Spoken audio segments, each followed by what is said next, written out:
ការធ្លាក់ចុះយ៉ាងគំហុកនៃតម្លៃមាសមិនបានធ្វើឲ្យវិនិយោគិនភ័យស្លន់ស្លោនោះទេ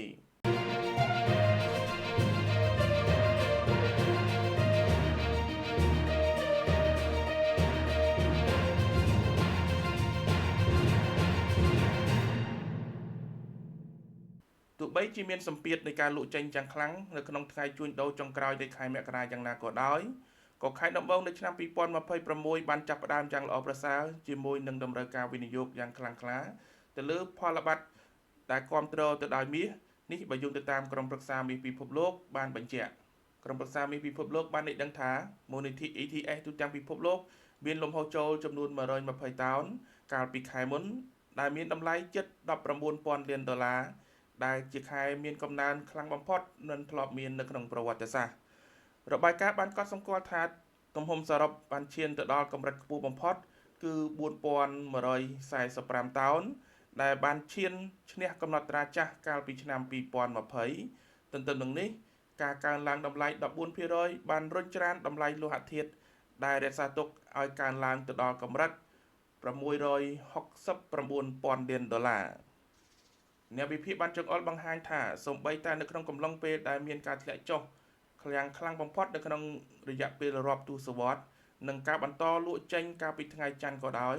ក៏អ្នកវិនិយោគនៅតែបន្តទិញមាស ETF ដដែលតម្រូវការនៅអាស៊ីបានគ្របដណ្ដប់ទីផ្សារពិភពលោកតម្រូវការនៅអាស៊ីបានគ្របដណ្ដប់ទីផ្សារពិភពលោកកាលពីខែមុនមូលនិធិ ETF នៅក្នុងតំបន់មានលំហូរចូលចំនួន62តោនដែលមានតម្លៃជិត$10,000 លានរបាយការណ៍បាននិយាយថានេះគឺជាលំហូរចូលប្រចាំខែជាប់គ្នាជាលើកទី5ដែលជាខែខ្លាំងបំផុតនៅក្នុងប្រវត្តិសាស្ត្ររបស់ពួកគេអ្នកវិភាគក៏បាននិយាយថាតំបន់នេះស្មើនឹង 51% នៃលំហូរចូលសរុបរបស់ពិភពលោក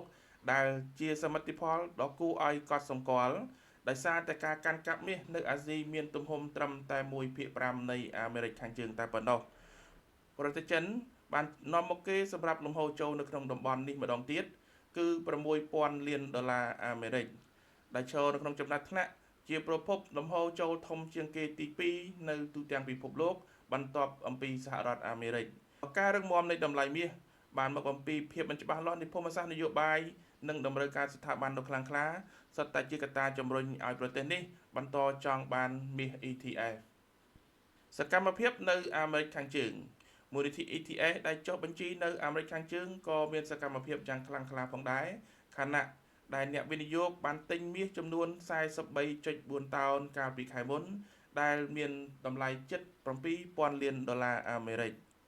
ក្រុមអ្នកវិភាគបានបន្ថែមថាមាសបានជួបប្រទះការធ្លាក់ចុះយ៉ាងខ្លាំងនៅចុងខែបន្ទាប់អំពីការតែងតាំងលោក Kevin Warsh ជាប្រធានធនាគារថ្មីរបស់សហរដ្ឋអាមេរិកតម្លៃមាសបានហក់ឡើងខ្ពស់ដល់កប់ពពកនៅក្នុងកំឡុងខែមករាដែលធ្វើឲ្យការកែតម្រូវតម្លៃកាន់តែមានលទ្ធភាពកើនឡើងទោះបីជាមានការធ្លាក់ចុះនិងភាពប្រែប្រួលដ៏ខ្លាំងក្លាក៏តំបន់នេះនៅតែបង្ហាញអំពីលំហូរវិជ្ជមាននៅថ្ងៃជួញដូរចុងក្រោយនៃខែចំណែកតម្រូវការនៅអឺរ៉ុបទោះបីជាវិជ្ជមានយ៉ាងណាក៏ដោយក៏នៅតែបន្តយឺតជាងនៅអាស៊ីនិងអាមេរិកខាងជើងដែរអ្នកវិនិយោគនៅអឺរ៉ុបបានទិញមាសជិត13តោនដែលមានតម្លៃប្រហែលជា$2,000 លានកត្តាជំរុញនៅទីនេះគឺបណ្ដាលមកអំពីការត្រៀមលក្ខណៈរបស់សហភាពអឺរ៉ុបសម្រាប់ការសងសឹកពន្ធគយនិងសម្ពាធទៅលើសេដ្ឋកិច្ចដែលពឹងផ្អែកទៅលើការនាំចេញទស្សនវិស័យសម្រាប់ឆ្នាំ2026ទោះបីជាតម្លៃមាសបានធ្លាក់ចុះអំពីកម្រិតខ្ពស់បំផុតនៅក្នុងខែមករាដែលជិតដល់$6,000ក្នុង1អោនយ៉ាងណាក៏ដោយអ្នកវិភាគនៅក្រុមប្រឹក្សាមាសពិភពលោកបានរំពឹងថាតម្រូវការវិនិយោគមាសនឹងនៅតែជាធាតុផ្សំដ៏សំខាន់នៅក្នុងទីផ្សារអត្រាការប្រាក់ទាបរួមផ្សំជាមួយនឹងអតិផរណាដ៏រឹងរូសនិងការចំណាយថ្មីរបស់រដ្ឋាភិបាលធ្វើឲ្យមាសក្លាយជាទ្រព្យមានសុវត្ថិភាពដែលមានភាពទាក់ទាញជាងសញ្ញាបត្រអ្នកវិភាគបានសន្និដ្ឋានថាការឡើងថ្លៃនៃមាសនាពេលថ្មីនេះប្រហែលជាត្រូវបានសម្រាកមួយរយៈក៏ប៉ុន្តែយើងមើលឃើញថាតម្រូវការវិនិយោគបន្តគឺជាលក្ខណៈពិសេសនៃឆ្នាំ2026ភូមិសាស្ត្រនយោបាយទំនងជានៅតែជាកត្តាជំរុញចម្បងអរគុណច្រើនសម្រាប់ការទស្សនានៅវីដេអូនេះប្រសិនបើលោកស្រីគិតថាជាមាតិកាមួយដែលមានប្រយោជន៍សម្រាប់សង្គមសូមជួយចុច like និងចែករំលែកនៅក្នុងករណីដែលលោកស្រីមានសំណួរឬក៏ចម្ងល់ ឬមួយក៏ចង់បញ្ចេញជាមតិយោបល់សូមបញ្ចេញមតិយោបល់នៅខាងក្រោមវីដេអូហើយអរគុណជាពិសេសសម្រាប់ការ Subscribe និងការតាមដាននៅបណ្ដាញសង្គមរបស់ខ្ញុំបាទសៀនសុរត